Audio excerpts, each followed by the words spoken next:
Live. Good evening, good afternoon, good morning. Hi everybody.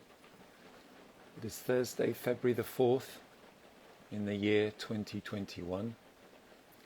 It is 8:30 p.m. GMT. Hi everybody. Good to see familiar names. Hello everybody. Hi Lauren. Hi Miriam. Hi guys. How's it going? Am I going to visit Moscow in July?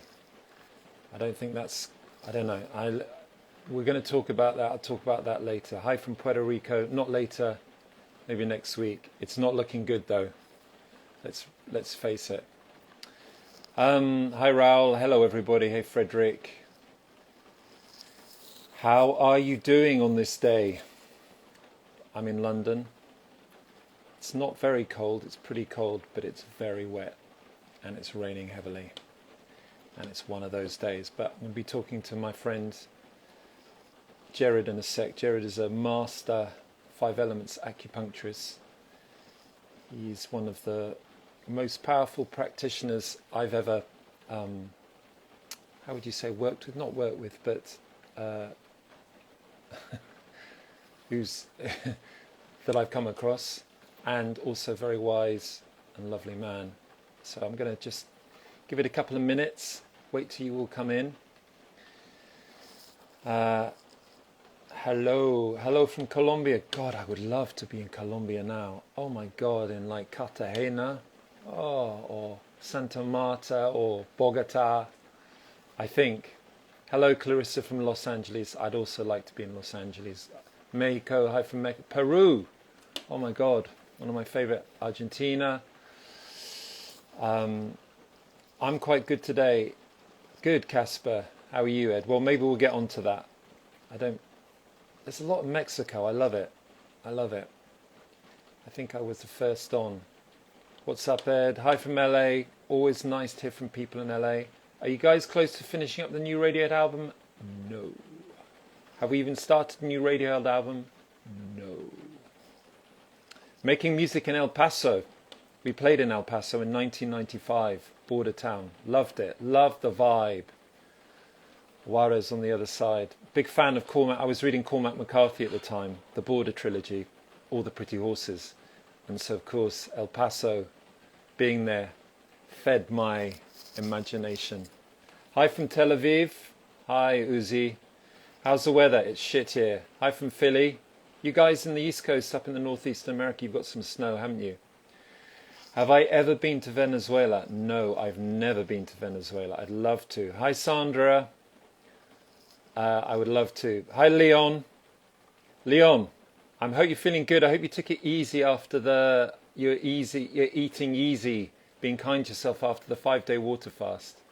I want to say hello to Sarah. I hope you're feeling better. I hope, hang on in there. Sending love, strength and warmth to you out there in Arizona. Helsinki, 15 in Helsinki. Wow. Okay, that's all right, isn't it? Well, I don't know. I never understand. What's that 15 what? Okay, you did. Well done, Leon. He took it easy. You took it easy. Well done. Okay. I'm going to pull in Gerad because he's probably waiting. Thanks for coming on here, guys. Like I said, every week I sort of have a bit of a crisis in confidence and say, am I doing this? But I think it should be good connecting with Gerad. Let's see. He's here. I'm going to pull him in. Righty-ho. See all. Okay. No, maybe I'll send an invite out to Gerad. Yeah, I'll send an invite. I'm sending an invite to you, Gerad. You can join in. I appreciate you doing these lives. Hey, Gerad. Hey.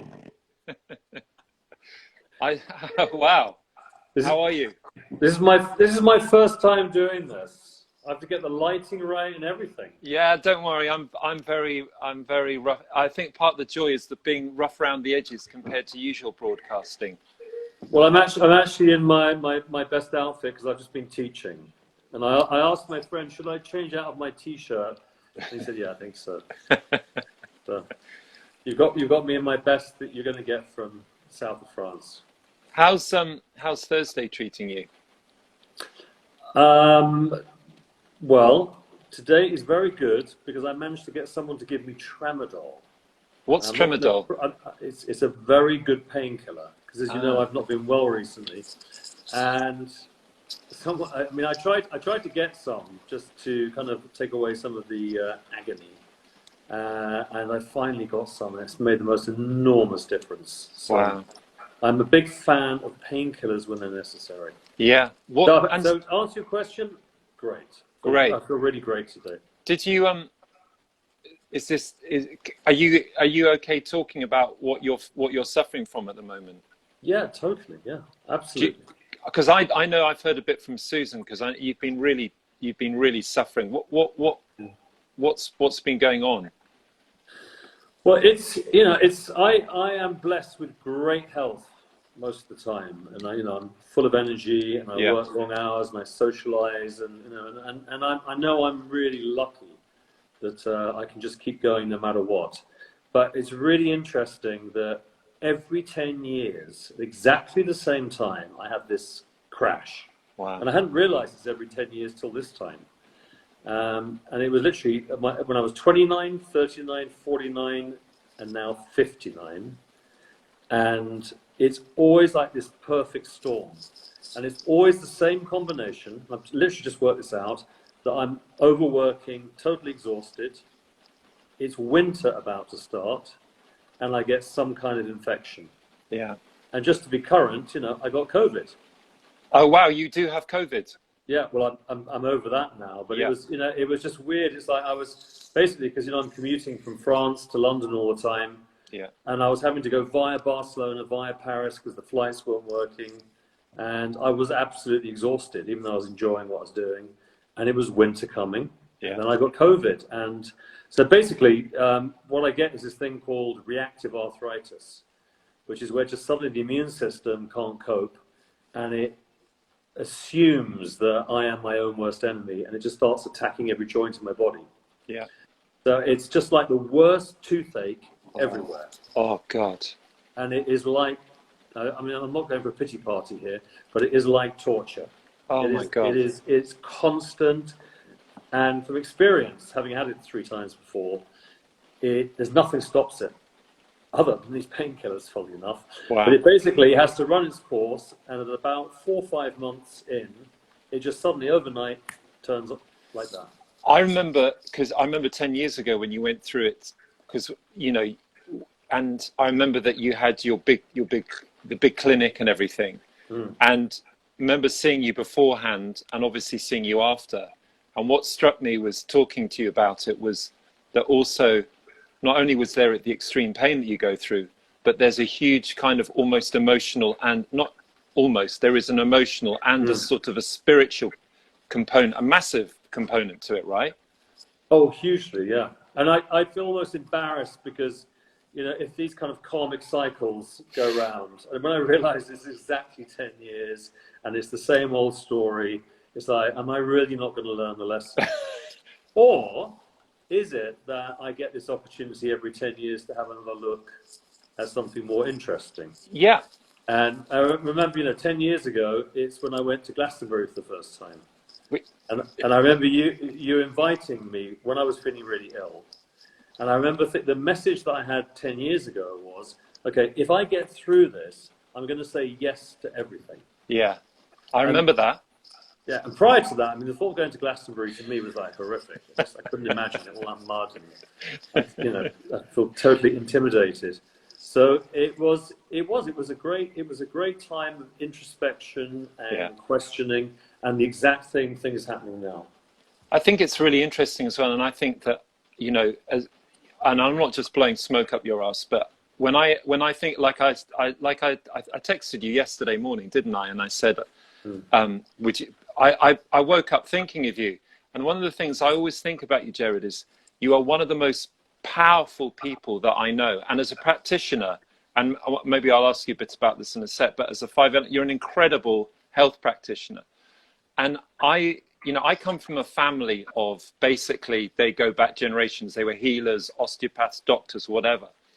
And the thing that strikes me about the about healing is you as a practitioner, you also have to suffer. You have to feel that, right? That's part of, and I think that, I like what you said about the second thing. First of all, it all gives us hope. If somebody like yourself, who's one of the, whenever I come to see you, it's always like sort of checking in with the oracle. You get this kind of overview of life or wisdom, but it's so, it's almost reassuring in a way that people like yourself also, and I'm not, also go through it. It's like you're not walking through life like some sage or whatever, free of the physical and the emotional things that happen to us. You very much walk that. So I think that, but I think what you said about the second thing about it being, how you learn, it's almost like checking back in with yourself, that I resonate with that strongly, because I think it's that thing that when you're in a good place and you're thriving, you've got all that energy and you're like, come on, bring it on, you can do it all. I can get a bit carried away from it, and you can take things you can take the introspective side of your life, you can sort of ignore sometimes. I do, definitely. And it's almost like checking back in with your soul, That's what I find. I mean, I haven't had those symptoms that you've had, but I've definitely, my things are acute depression or real low. And that, for me, that happens very rarely. But when it does, I don't like being in the middle of it. It's horrible, but I'm thankful for it coming out the other side, because I realize that it's like it's a recommunication with something very deep inward. And I can use the word soul because that seems to be a term that I think, the question that always comes up for me is, has actually something gone wrong here? Because the assumption is that if you're ill and you're suffering and something's gone wrong, that you made a mistake. And like my first statement about, oh, here I go again, am I learning nothing? And if I really ask that question, has something gone wrong? No, of course it hasn't. Nothing's gone wrong. This is what's happening. And there's a pattern. That's interesting. And it's all experience. And I know it will pass. I'll come out of it. I know that from experience, but I also know that instinctively. So to make the best of it. And to be curious about, I wonder what comes out of it this time. I don't expect to replicate the same kind of feeling or experience on the back of it. I'm just really curious about what's next. And also, for me, on a personal level, I just find it interesting that it's the end of a decade again. Yeah. That it was. Yeah. The other thing, the suffering thing. I just want to say this because it's kind of current. This new series on Channel 4, It's a Sin, and it's talking about the whole emergence of HIV in the UK and America, and it's a brilliant portrayal of an incredibly difficult time. And I'm watching that, and that was my life. I was living here in the UK in the early 80s, and I went to San Francisco. I was in the thick of it, and I realized that I forgot what a terrible time that was for all of us. And how it's amazing how you can kind of put it into the file of history and forget that was an enormously painful time, and yet so formative. It was the beginning of everything that I'm doing now. Yeah. So the suffering, this whole idea of suffering, I know this on one level, but I forget, Yeah. So what if I'm suffering, really? I've got the drugs today, which is nice. It's a little holiday. Apparently I can't take them for long because they're so addictive. It's nice to have a break, but it's also great to really go through the suffering. Yeah. I don't want to not have that. Yeah. And sorry, I'm going on, but you saw me jumping in the cold water. It's and this is not me being a masochist. It's like, I want to take this time to suffer in a conscious, curious way. Yeah, well, I think that's interesting because that's the thing that you get from, Wim Hof, when he talks about that suffering in the cold, to him, it's a way for some kind of, it's enlightenment to him, the journey that he's been on, and he talks about seeing the light, and he consciously obviously sits in that pain and that cold, and yeah, I mean, it's how long were you in there? Were you in there for 15 minutes? Well, I'm an absolute maniac. I mean, I sat and I was Googling, as you do, and watching a few of the things, and there's lots of different opinions about it. 1 minute is enough. Yeah. And then the hardcore, no, you can be in there for 2 hours and so on. So I just thought I'll just give it a go. I mean, I'm very lucky. I've got a swimming pool here that happens to be absolutely freezing. I mean, to me, that sounds more appealing than the cold shower, because you can jump out of a cold shower more easily. But I just jumped in and just thought I'll just see how long I can go. And my mate who was with me, he jumped in at the same time, jumped out like I don't know what, out of a frying pan. Yeah. And there was a bit of kind of macho, I'm going to do this, Yeah. It was really interesting because I set myself a target of 10 minutes in my head. And at 10 minutes, something changed. And I kind of weirdly enjoyed it. What? So there was a kind of you went through the kind of, so the first 10 minutes were really painful, and then the body did something, or something happened, a shift. I think what it was is because I was coming from a place of pain anyway. Yeah. From the arthritis, that suddenly I was more in control of this pain. Yeah. I knew I could get out at any moment, and then I thought, okay, I'll take it to the next level. And so I realized that when I moved, the hairs on my legs would agitate my skin, so it was like razor blades. Oh my God. Kind of slicing. And then, like a maniac, I walked all the way to the end of the pool and back again. One level. But again, it was like, I can do this. I can stop if I want. I can start if I want. Yeah. And that was an interesting difference to the pain I'm having when I'm, just being in pain, basically. Yeah. Wow. Wow. I mean, it sounds a bit odd, but it feels like, okay, here's my every 10-year dose of real suffering, and all the emotional stuff that comes with it too. And, Yeah, and it's a big moment, isn't it? Another decade. I mean, people don't usually have to go through that people never have to go through what you're going through. Can I just say because I've been doing that Wim Hof thing. I don't have a swimming pool, but we've got an incredibly cold shower. They for some reason the water is chilled here. It's so cold. And I can only I'm up to 4 minutes. But what I will say is, I think and I've sort of eulogized on Instagram a bit on this and to other people. I started it in September, and I was going along. Everything was great. I started working music. I was in the studio, just started. And then I crashed. And I just started the breathing, the Wim Hof breathing. So I did the breathing technique before I meditate. And I would then go into the shower. And I built up from 15 seconds, literally, because I'm such a wuss when it comes to cold water. And I got up to 4 minutes. And I swear, I think it's been like a lifeline. It's been like, for me, it's been that the breathing seems to, all I can say is it's, and I don't think it's a coincidence, I crashed, but I think it's brought up a load of old, deep shit, for want of better words. And I think what it does, and so I haven't been depressed for years. I've been like, and I went right down into a hole. And I think the breathing actually precipitated that. I think I was in it. It helped go right in there.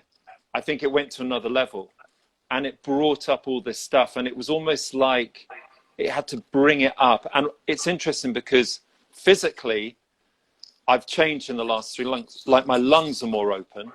My you know me. I sort of suffered from poor posture and stuff like that.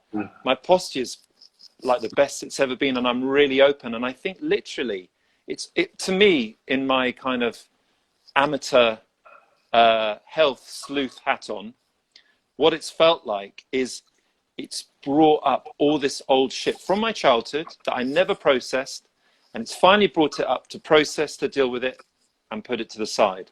And I think what's interesting about the body is and you know this better than me, the body holds on to, if you haven't sorted out your emotional shit, it will hold on to emotional patterns or emotional stuff in your body. I really believe that. I think one of the reasons I had struggled with poor posture in my back from ever since I can remember is because I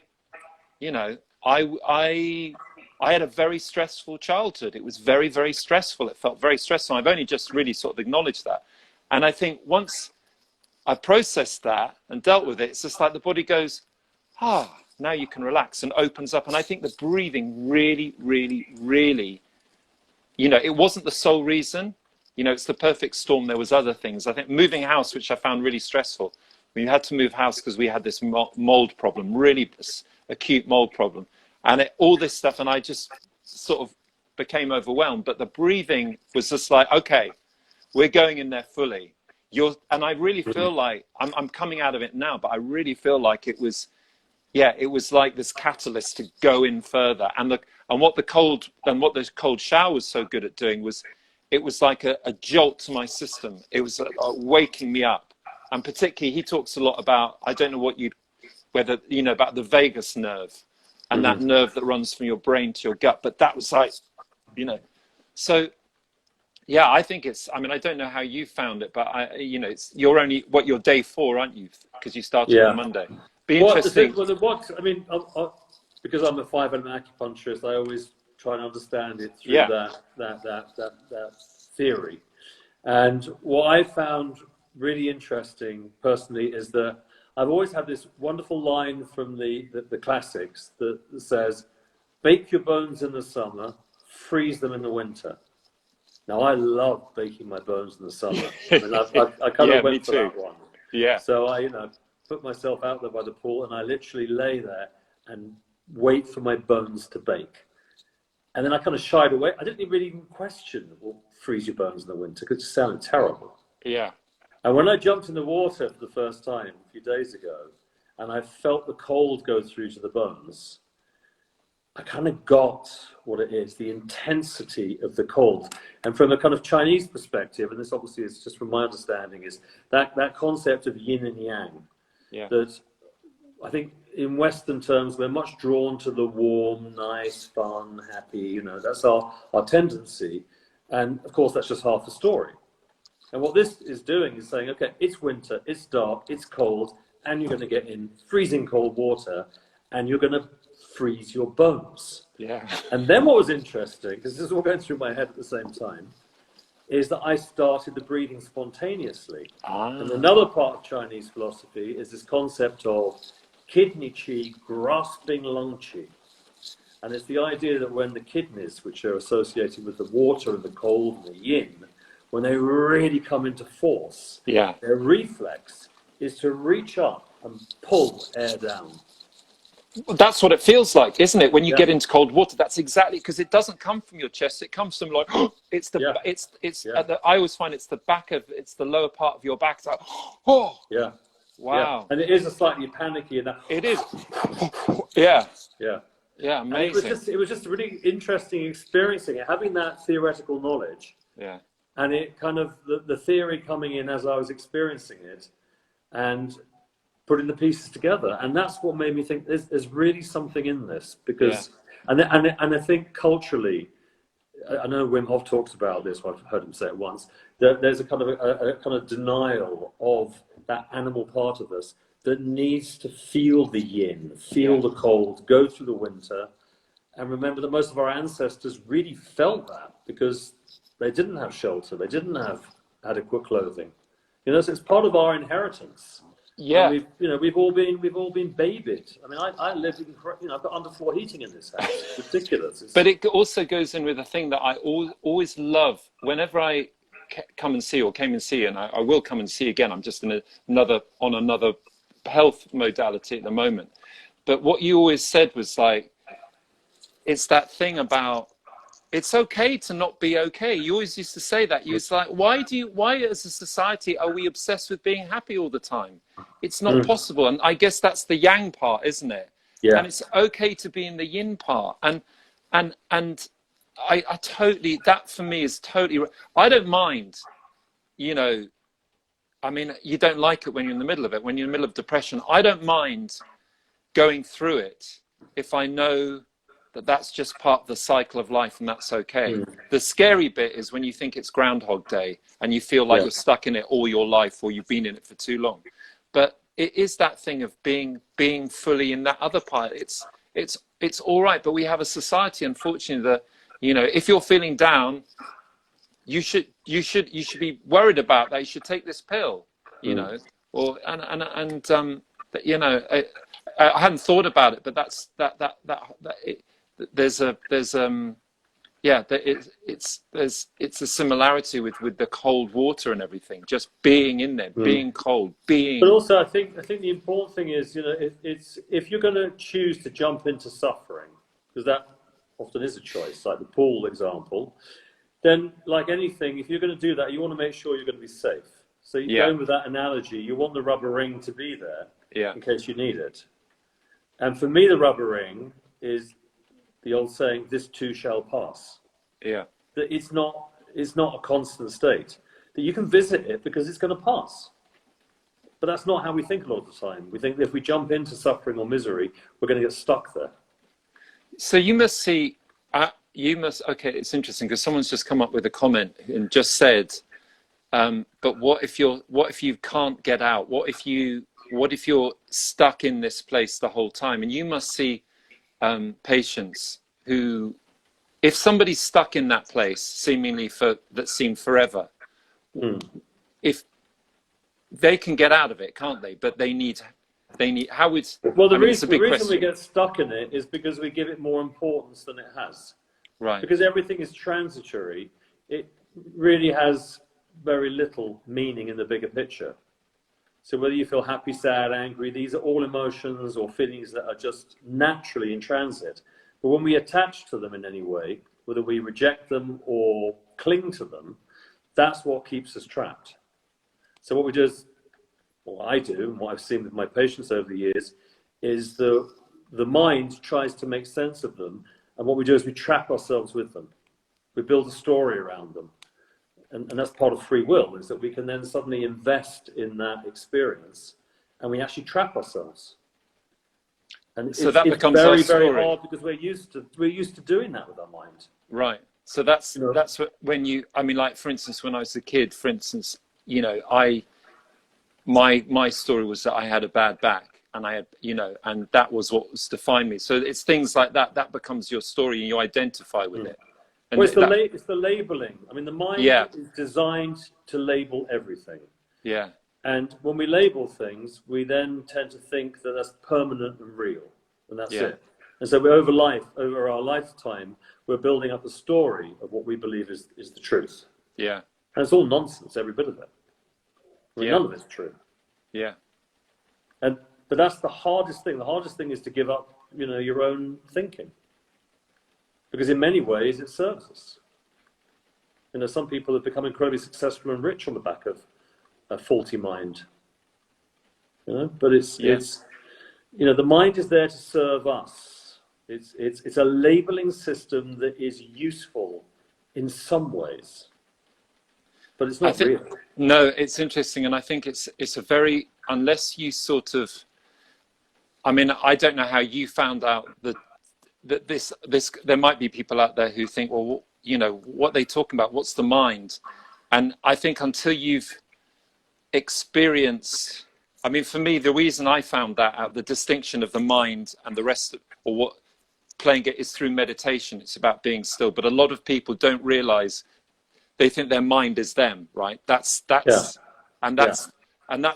almost like the first stage that you have to, and it's I think that's why a lot of people turn to meditation, isn't it? Because that's often a first step that people are in such a crisis, and it's such a well-trodden route, meditation. It helps you distance from your mind, and then you go, oh, hang on a sec, this isn't me, this is the monkey mind going on. I mean, I think it's where you put your attention, because as a human being, we have a thinking mind, which is brilliant. I mean, how wonderful is that? So we can think and we can label things.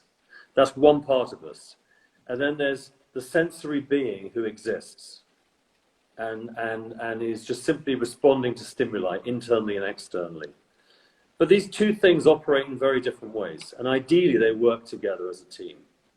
So taking the example of going back to the water thing, is my story was, I want to stay in that water as long as I can because my mind told me that might fix my autoimmune condition. My friend's story was, that's fucking cold. He always said that before he even got in. He put it through it. Yeah, exactly. And then he got in the water and he decided to go with what his mind was saying. Yeah. He was like, this is too unbearable. Yeah. So we had the exact same situation. We had two different agendas from our mind. And it's amazing how powerful that is as well. And you're so right with the cold water. That's because I've had days when I go like, I felt like a warrior getting into the waters. This is great, no problem. Yeah. And the last 3-4 days, I finished my meditation. I've gone, holy shit, in 10 minutes, I'm having to go and face that cold water. And you face it, and it is the mind. It's so true. How the mind, it draws all that emotion. It plays on your emotions. Because at the end of the day, it's just another feeling.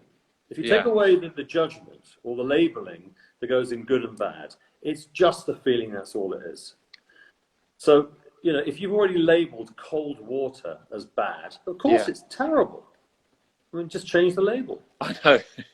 What? So if you were, if you, I'm a friend of yours. I'm in crisis. You know, I'll come and see you as a client. But if I'm new to all this, what would you recommend? Because there may be people out there who want to step in, but there are so many different paths about how to move forward. And what would you recommend? What would you say? I would recommend consciously engaging with your senses. You know, we have these incredible senses: hearing, feeling, seeing, touching. You know, I mean, they're incredible, and we don't give them enough attention. We're so busy thinking the whole time. Yeah. And I think that if you put your attention on your senses habitually, it changes your reality. The water one is an extreme one. You know, you cannot deny it's freezing cold. That's a real experience through your senses. And in those moments, you get to differentiate between what your mind is saying and what you're actually feeling. Mm-hmm. But I think it's otherwise it becomes another intellectual pursuit. Yeah. I think you've got to use what we already have, which is this animal part of us that just we're in a feeling universe. We're feeling beings, and the truth is that we're reacting through our senses. That's the starting point, and the mind comes in and then labels it, and it might label it good, it might label it bad. So wherever you, and it's the saying is, you know, wherever you put your attention, the energy follows. So things, I mean, when we're teaching our students, because part of what they have to do to diagnose is be able to smell the imbalance in the person. The only way to do that is to smell everything. Yeah. You know, to practice it. And then people think it can't be that simple. Surely I have to read books about trauma or go and see a therapist or, you know, whatever it is. I mean, yes, you can do those things. But my advice would be smell the pen, smell the wine that I haven't drunk online. Smell everything. You know, wake up. It's a process of waking up. Because if your attention goes there, you're less likely to default to thinking, and most of us have very dodgy thinking. I mean, my thinking's terrible. It's like if I really ran with my mind, it'd be a disaster. No, really, terrible.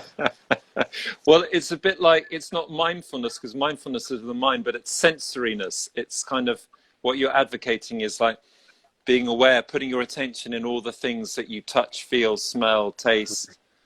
You see, for me, the senses are closer to the source. Yeah. Now, this is going to sound wacky, but you know, the kind of Taoist philosophy is that the purity of being, the bliss, the harmony, all the things that we love, and the stuff that you get, you know, when you take an E, all the stuff that you really, really want is the truth of who we are.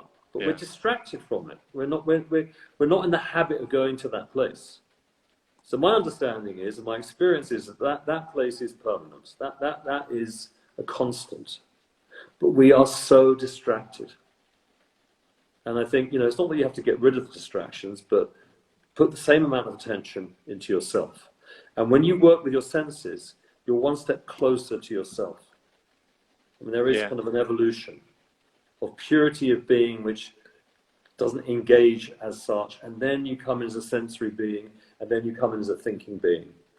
And the idea of balance is that ultimately all three levels come into one. So I think it's, touch things, smell things, feel things. I mean, taste things. But it's funny, I think that sometimes you get into a situation, so the last 3 months where I've been, I don't know, I know that it's a passing thing, and I know, but it's so hard. I mean, no, I'm just thinking, because actually the only time that I was taken out of my head was literally the cold water and the hour afterwards. So yeah, you're right. It's those extreme, and they don't have to be that extreme. I'm just trying to think about, like, if I'm in that dark place, do I have the trust in the process of doing that,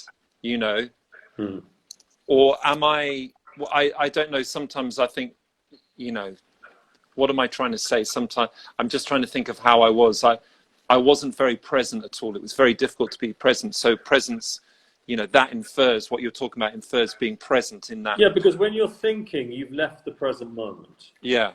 The present moment is 0, and thinking is plus and minus. Yeah. So as soon as you start thinking, you go into, it could be good, it could be bad. And you start building a story from that. That's the building blocks of thoughts and emotions and all the stuff that comes with it. So by coming back to being, or at least having an awareness of that, it kind of almost starve the oxygen from the thinking.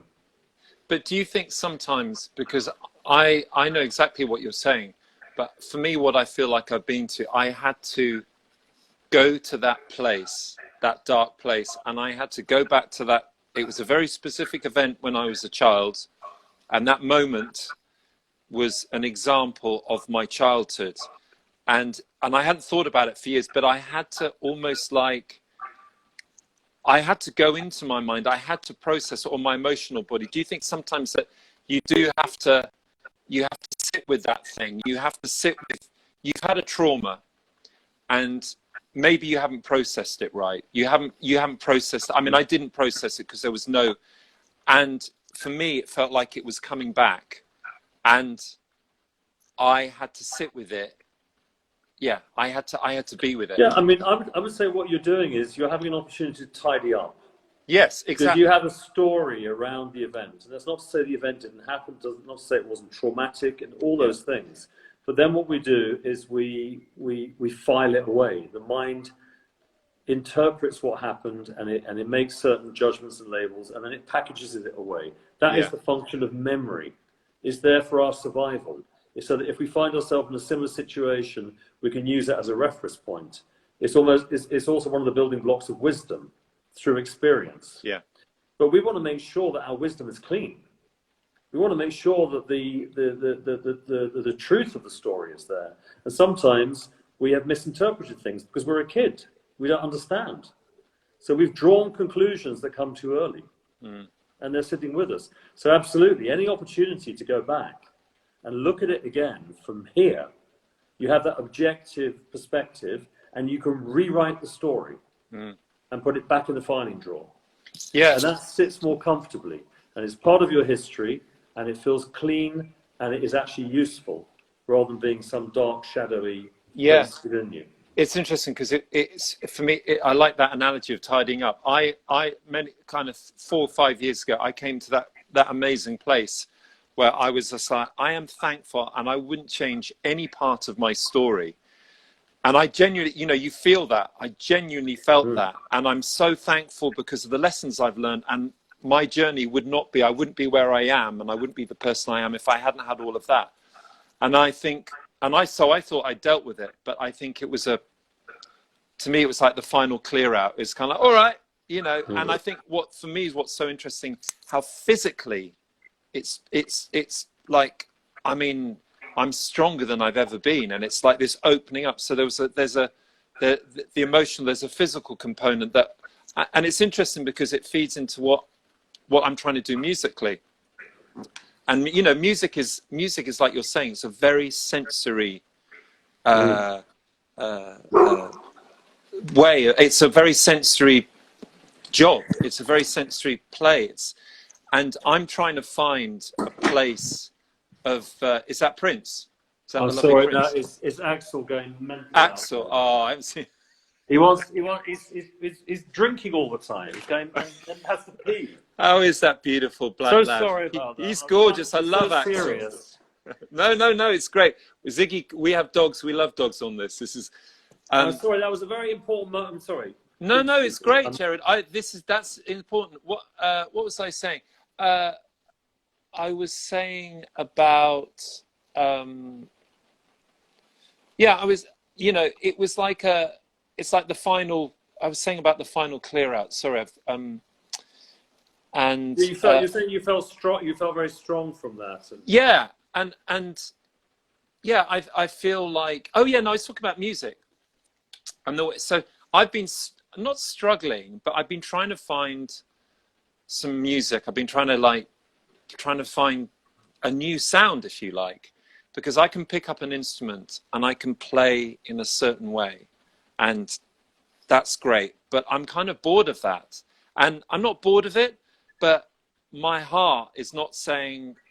I'm not getting the spine tingles. I'm not getting excited, and for me, I think this is all part of the process. It's like going back. So I'm in the music. I'm immersed in that, and it started. I got the first seeds, and then I crashed. And I think I'm trying to look at it in the bigger picture, and that I think this crisis, this is like a clearing out, a tidying up. So I've kind of, not only in this crisis have I remembered what it's like to have that bleakness, that darkness, which I think is always helpful in music. It's that, but I've also got back to, if you like, to my true essence. It's like sorted out all the crap. It's done that, but it's also physically opened me up. And so then it makes me sing differently. And then it makes me play the guitar differently, because guitar, playing an instrument, is all levers. And if you're like that playing guitar, you play it a certain way. If you're open, you play it another way. It's all these little things. And I think, in a funny kind of way, and maybe I'm just trying to sort of make sense of it in a way and put it all together, make sense of it. But I think it's all part of the same thing. And I think in order for me to move on musically, I have to have gone through this stage. And it's a mental, emotional, physical, and spiritual, of course, because music and our soul and all this stuff is spiritual. But yeah, it's really interesting what's going on. And when you're in the middle of it,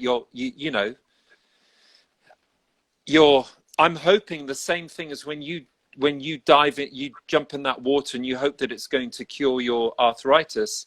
I'm hoping that me suffering and going through this is going to create better music, Yeah, because it's a process of change, because something has happened, doesn't it? You're feeling okay and suddenly you're not okay. So we know that something has changed. So that's a good thing, because we know that life is about change and movement. Then there's the question of how we want to deal with it. And do we want to move quickly through it, or do we have a choice in that? And I think, taking my example, is I'm curious to see if I can move this more quickly this time. I mean, maybe I can't. Yeah. Because the pattern is that it's been 4 to 5 months the last 3 times. So I'm expecting, based on history, it'll be the same thing. But I'm asking the question, okay, but can I speed that up by really challenging myself in different ways? And this time I'm doing it through the body, which I didn't do before. Last time it was all about meditation. Right. I don't know if you remember. I was like, yeah, I did. Suddenly I was meditating for 2-3 hours a day, and it was an amazing experience. And I'd never experienced anything like it. For whatever reason, this time I'm not even drawn to that. Yeah. It is about being out walking with the dogs, even though it's painful, going in the cold water. It's a completely different experience. And I've got to trust that. There's something's directing me in that way. And so there is a different lesson to be learned. Maybe this is just my thing. But it's funny, I put in my my good old iPhone calendar, which you can do, do 10 years ahead. I put in for 10 years' time a warning in September. I said, remember it's coming. Because maybe there is no way to avert this. Yeah. But at least I'll be ready for it this time. I think it's amazing, isn't it, that I know, because you texted me and you said, and this is the first year you hadn't put it together. It happened at 29, 39, 49. Now it's happening at 59. Yeah. Yeah, I mean, it's bizarre. You couldn't make it up. I mean, no. And it had never occurred to me before. And that's why, as well, you have to also trust in the way. You have to trust in, like you're saying, I think, following your intuition. Let, to thine own self be true. That's and I think that's the thing that we're very lucky about, you're very lucky about, and I'm very lucky about, is that, we've got the pressure of, you've got the pressure of, you are self-employed and you've got business and you've got people, but you don't have a boss. And the thing is, we all know that when you've got a boss and you're in an office job, it's very, very hard to thine own self be true. Because I always think about, I remember when Susan had a nervous breakdown, and I don't think she'd mind me saying it's when she worked at Amnesty International. She, ironically, this is 20 odd years ago, she was bullied at Amnesty International. I mean, it doesn't, now, the yin and the yang. The yin and the yang by somebody working there, by a male colleague who bullied her at Amnesty. And Amnesty anyway, that's a whole other story. But the nervous breakdown that she had was about her work and also the larger picture in life. And there was a deep-seated thing that she wanted the biological clock was ticking, and it was also saying, it's not good for you to be in this environment. You need to prepare yourself for motherhood. You're going to become a mother. You'll be a mother soon. And thankfully, we were going out together. So, and I was able to say, listen, you don't have to work. You need to get yourself better. But so many people they've got the mortgage, and this modern life, you have to hold on. And that's where, the antidepressants come in, which serve a brilliant, like acute painkillers are amazing, right? When you're in a hole and it's so bleak, they're absolutely brilliant. But I mean, do you want to be taking them for 4 or 5 years? I don't know. I mean, I can't answer that question, but to me, I think they absolutely have a place, because it is where we are in history of medicine. Yeah. And we are facing much greater challenges. Our lives are more complicated, and I think the medications that come along emerge at the same time as the problems come along. Exactly. And I think as long as we understand that the pressures are greater, therefore we need the greater medication. But to see that it's time out. Sometimes it's too much. It's just it's torturous being depressed. Yeah. You just need a break. You need a break. Yeah. And you need, and people also need this is the other thing, that people need a break from modern life. I think a lot of it is people need, how much of it is what you're going through, also having a break from that intensity. That intense way you live your life, the amount of patience that you see, it's like our bodies tell us, they say, you've got to slow down, you've got to stop. Yeah. And if we don't listen to it, we're like, we can power on through this. It always finds a way of doing. Because I'm now about to start week 7 of not seeing any patients. I mean, I don't do that. I haven't done it for 10 years. Yeah. And it's really uncomfortable. And I have these, I speak to Johnny in the clinic and other people who are working. And there's this part of me is jealous that they're working and they're making money and, and it's slowly, it's taken me this long to go, it's okay, Yeah. A, they're the younger generation, that's what they're doing. And B, I don't have to be doing this all the time. No. And it's the wisdom that you're accruing, and it's the self-knowledge, it's the lessons you're learning, and that you bring back into your practice when you come back in. Yeah. And your healing will be even more powerful. Yeah. And also people need a break from me. People come along habitually, and I sometimes forget that they're evolving beings too, and that when they walk in, I don't really know them because, of course, they've evolved since I last saw them. Yeah. And it's very easy to, project your own memory onto people and treat them based on what you think they are. Yeah. It's really interesting when you have a decent amount of time away from your patients that you see them again as they are now. Yeah. And maybe actually they changed 2-3 years ago to that place, but you hadn't noticed. Yeah. So I think it's, being the optimist, it's all good in spite of the suffering. Well done. Thanks to the suffering. Yeah. Yeah. I just thought on the last thing, I think I don't know if people are interested, but just a bit of levity. Do you remember when I asked you, and I think it was 2007, it was before In Rainbows came out, I said to you, because I was like, I think I'm done with this band thing. I was kind of, I actually always, a couple of things. I always tell my friends about the conflict between band man and family man. And I always remember, because you trained as a Gestalt therapist, didn't you? Yeah. And you had those 2 chairs. And you sat. Oh, did I do that with you? Yeah, it was brilliant.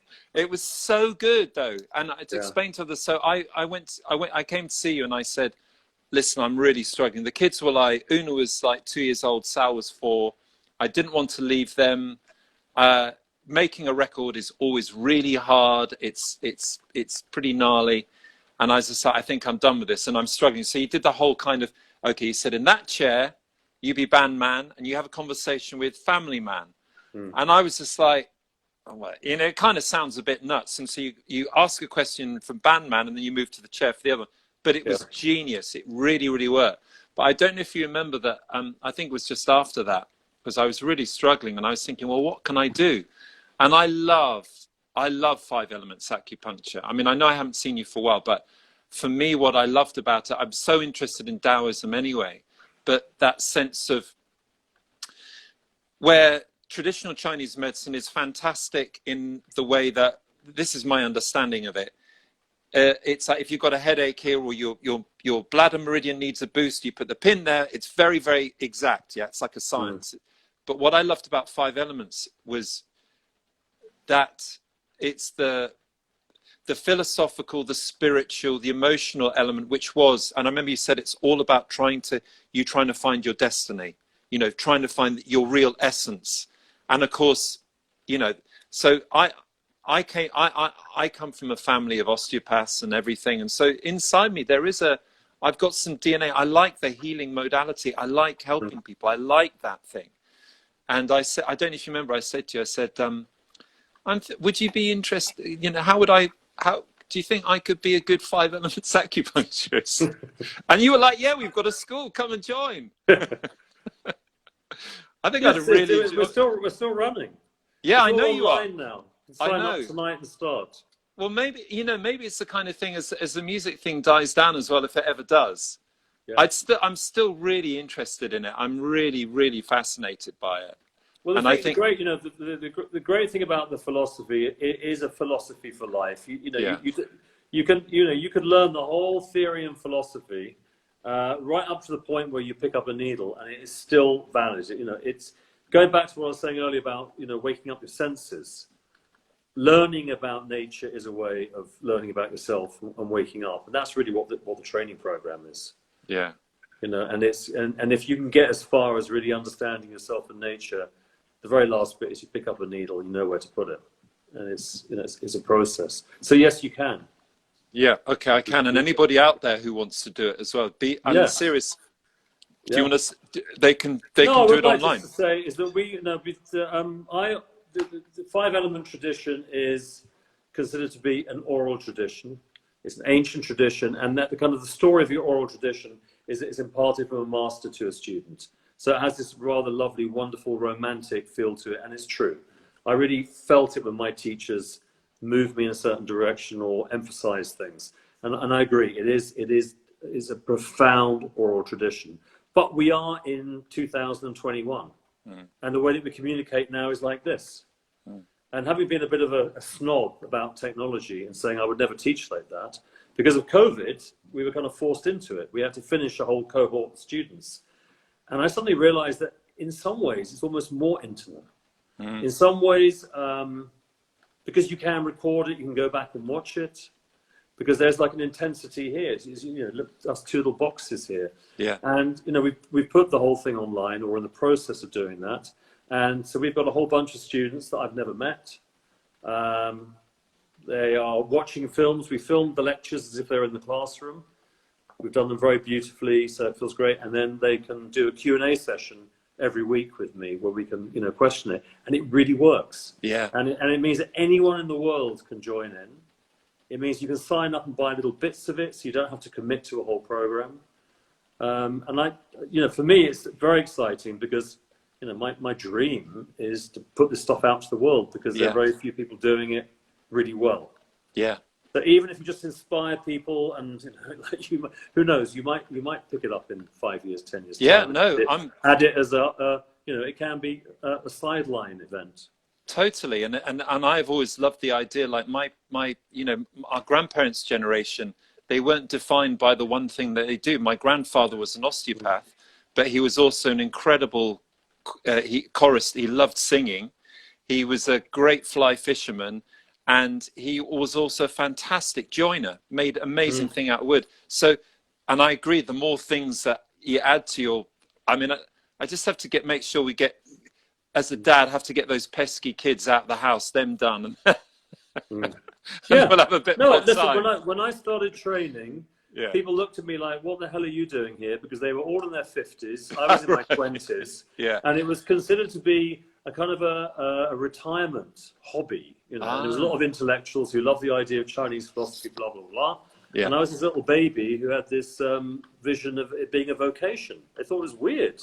That's not how it was. It's very different now. So can I do the quick plug then? Yeah, do the plug, please. Go ahead. If anyone is interested in learning more about 5 Elements Acupuncture, they're great films online, and you just need to go to yellowpath.com. So yellow the color, path, yellowpath.com. And there's a few free films on there. And there's a great new special offer. You can sign up for 16 quid a month and get all the films. So you could theoretically do the full training, the online stuff, and then you have to come to us to actually learn how to touch people and needle people and so on. Brilliant. But, you know, I would love for more people to learn this and help people. Well, I can vouch for it being you helped propel me along in my journey hugely. Well, thank you. And I was actually listening when you did that very generous introduction. No, but it's true. And I don't say these things. You know, you're an amazing healer. And I think it's that thing. It's like when you've got an incredible modality like 5 Elements Acupuncture, but you also have yourself, you know, the two are, it's very powerful. So thank you. Great. And thank you. Thank you for the opportunity to tell people about it. Thanks, Gerad. Thank you. Lovely to chat with you, really. Lovely. It's very odd. I feel like I've been on my own with you. I know it's slightly a bit weird at first because we haven't seen each other for a while, but you know, it's so nice to see you. It's lovely.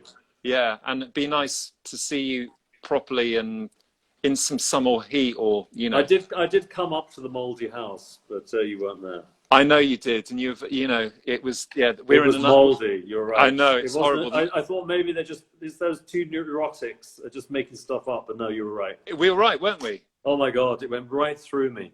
It's horrible, and I think I'm still. Anyway, that's enough of that. Yeah, we're all right, Gerad. Lots of love. Yeah, lots of love. Thank you so much. Thank you so much. And all right, goodbye to everyone. Bye, everyone. Bye.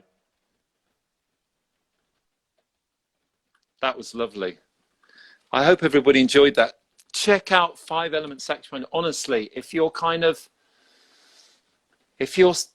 floundering in life, it really helped me massively. And I still go and check in. It's a massive thing. And it's about, I think, partly in life, one of the things that we're trying to find is the way that I treat health is I try and stay healthy. If I get ill, I don't want to get ill. I try and stay healthy. So it's about, and 5 Elements Acupuncture is brilliant. It keeps you balanced. It keeps you in check, and it keeps you in touch with yourself. And any of you thinking about it, it's an amazing modality of health to learn. And Taoism is so beautiful. It's profound. It's as old as the hills. And check out yellow path because Gerad he's a master. You probably got that. All right, guys. Can I say hi to Jessie? Hi, Jessie. Warm vibes. I hope you enjoyed that. I really enjoyed that, seeing Gerad again. All right. Big love to you all. Have a good week. Look after yourselves. And I'll see you in a week's time. All right. Ta-da.